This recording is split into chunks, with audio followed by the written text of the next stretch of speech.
Oke, mari kita mulai bahasan kali ini dengan sebuah teka-teki yang penting banget.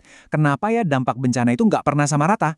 Ternyata ada sebuah kode tersembunyi yang seolah-olah menentukan siapa yang paling menderita dan siapa yang bisa bangkit lagi. Yuk, kita coba bongkar kodenya bareng-bareng. Pernah kepikiran nggak sih, ada gempa, banjir, atau badai yang kekuatannya sama persis?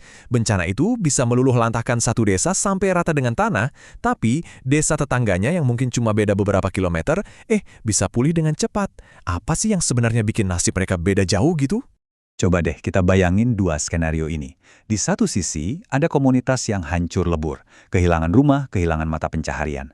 Tapi di sisi lain, ada komunitas lain yang menghadapi ancaman yang sama persis, tapi mereka berhasil bertahan, dan gak lama kemudian, mereka mulai membangun kembali kehidupan mereka. Nah, perbedaan drastis inilah yang jadi inti dari pembahasan kita. Oke, mari kita selami lebih dalam. Petunjuk pertama buat memecahkan teka-teki ini adalah dengan ngerti dulu apa arti risiko yang sesungguhnya dalam konteks kebencanaan. Seringkali kita salah kaprah loh, ini ternyata lebih dari sekedar ada badai atau gempa. Dan ternyata jawabannya itu bisa kita lihat dari sebuah rumus. Iya, rumus. Kelihatannya sederhana, tapi dampaknya luar biasa. Persamaan inilah kunci yang bakal ngebuka pemahaman kita kenapa dampak bencana itu bisa beda-beda banget. Oke, komponen pertama dari rumus ini adalah bahaya atau hazard. Ini adalah pemicunya. Bisa berupa kejadian alam kayak curah hujan super tinggi atau gempa bumi. Tapi bisa juga loh dari aktivitas manusia. Intinya, ini adalah ancaman fisiknya. Selanjutnya ada paparan atau exposure. Gampangnya gini, siapa atau apa aja yang ada di jalur tabrakan bahaya tadi. Ini ngomongin soal jumlah orang, jumlah rumah, sekolah, pabrik, atau infrastruktur penting lainnya yang ada di zona bahaya. Makin banyak yang ada di situ, ya paparannya makin besar. Nah, ini dia nih, komponen yang jadi kunci utamanya. Kerentanan atau vulnerability. Ini bukan tentang bencananya, tapi tentang kondisi kita sebelum bencana itu datang. Kondisi sosial, ekonomi, fisik yang bikin sebuah komunitas jadi lebih gampang terluka dan lebih susah buat pulih. Ini faktor pembedanya. Jadi, kalau kita gabungin semua, inilah rumusnya.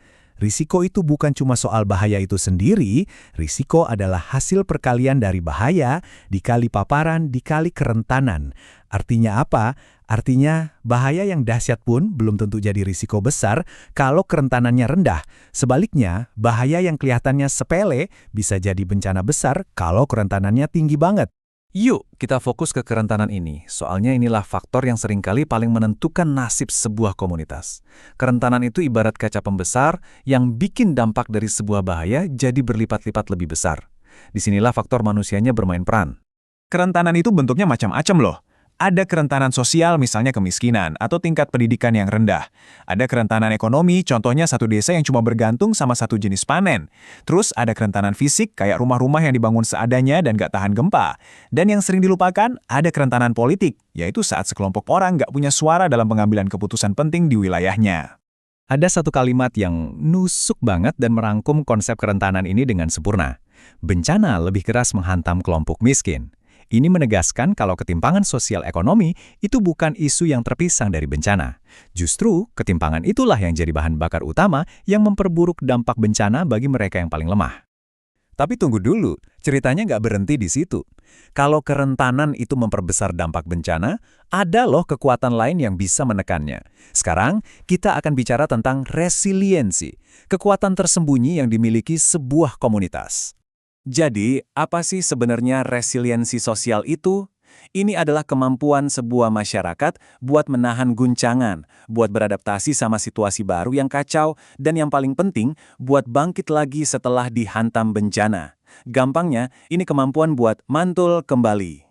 Dan resiliensi ini sumbernya bukan dari beton atau baja. Resiliensi ini dibangun dari ikatan antar manusia.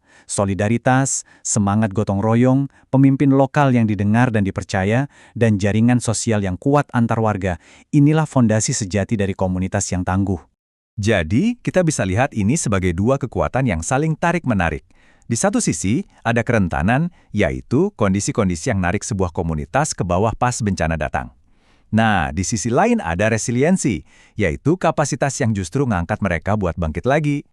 Oke, sekarang kita udah punya semua kepingan puzzle-nya. Saatnya kita susun semuanya buat menjawab pertanyaan kita di awal tadi. Gimana semua konsep ini, risiko, kerentanan, dan resiliensi, saling nyambung satu sama lain? Hubungannya tuh sebenarnya simple dan logis banget. Kalau kerentanan sebuah komunitas itu tinggi, otomatis resiko bencananya bakal meroket. Sebaliknya, kalau resiliensi sosialnya tinggi, dampak bencana yang sama bisa ditekan seminimal mungkin. Jadi poin kuncinya di sini adalah, kita bisa banget ngurangin resiko bencana, caranya dengan nurunin kerentanan dan ngebangun resiliensi. Biar makin kebayang, kita coba pakai contoh kasus nyata ya. Kita ambil contoh banjir yang ya udah jadi langganan di kawasan padat penduduk di Jakarta. Begini kira-kira cara kerja rumusnya di situasi itu. Pertama, bahayanya jelas, curah hujan yang ekstrim. Kedua, kerentanannya, wah banyak. Mulai dari pemukiman yang super padat sampai sistem drainase yang buruk.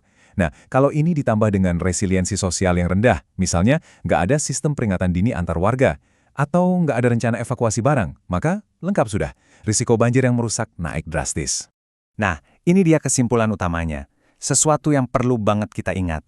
Gempa bumi atau badai itu mungkin memang peristiwa alam, tapi bencana yang disebabkannya adalah sebuah fenomena sosial. Dampaknya itu dibentuk, diperbesar, atau justru diredam oleh kondisi masyarakatnya sendiri, oleh tingkat kerentanan dan resiliensi kita semua. Ini membawa kita ke sebuah pemikiran terakhir yang penting banget.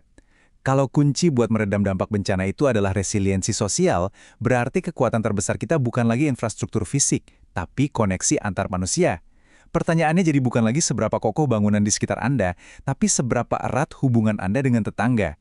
Jadi, seberapa terhubung komunitas Anda.